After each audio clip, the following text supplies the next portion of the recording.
or so they say. At the moment, we have an angry dragon chasing the unfortunate goblin all the way to Bradworthy. We can't leave them like this, so I suppose I'm going to have to tell you the rest of the story.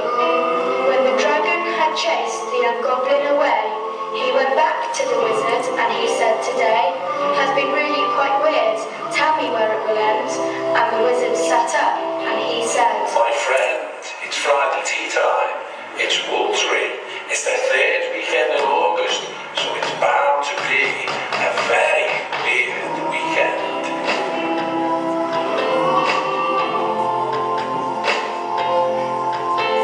Ladies and gentlemen, boys and girls, on behalf of the Centre for Fortean Zoology, on behalf of the people of Woolsbury, on behalf of the international cryptozoological community, I would like to welcome you all to the 9th annual Weird Weekend.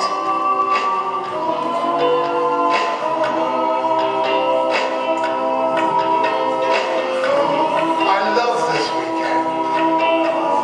It's the only place in the world, this village, where you can have the tiny tots, the over 60s, club, the girl guides, the brownies and everybody else all come together to organise an insane Fortean event run by a long-haired anarchist.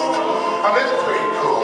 I want to say thank you very much to my two leading ladies, Chloe and where's Elizabeth hiding? She's somewhere. And Elizabeth.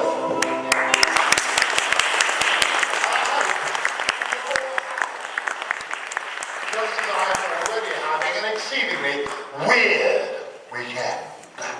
Now, ladies and gentlemen, thanks girls, and you were fantastic, both of you, and thank you to my real leading lady for being wonderful, putting up with me.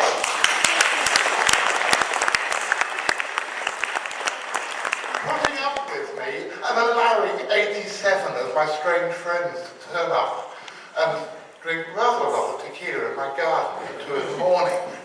She really is a remarkable woman.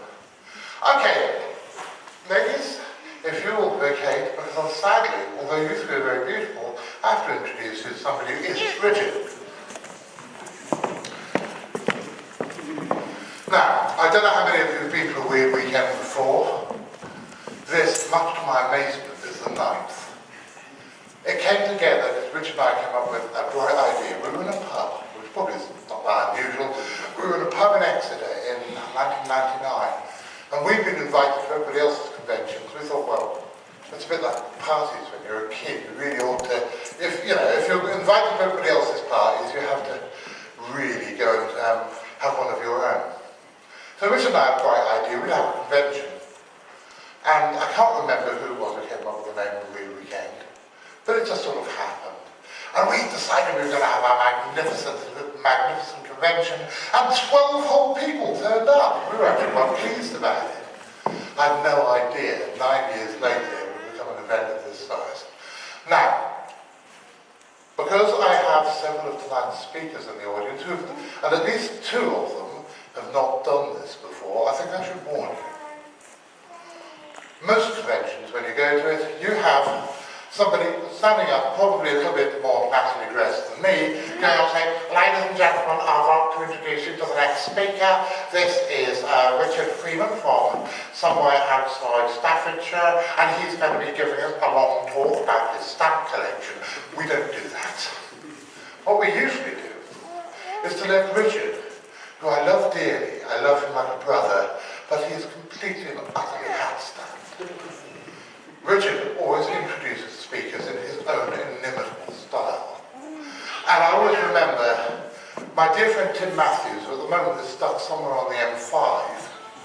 He came to one of our conventions, I think the 2nd or 3rd, and he came off stage saying, "Jonathan, I really like doing that talk, but who is that weird goth who introduced me as a lobster?" I think you have now been warned. Ladies and gentlemen, over to your MC, Mr. Richard Freeman.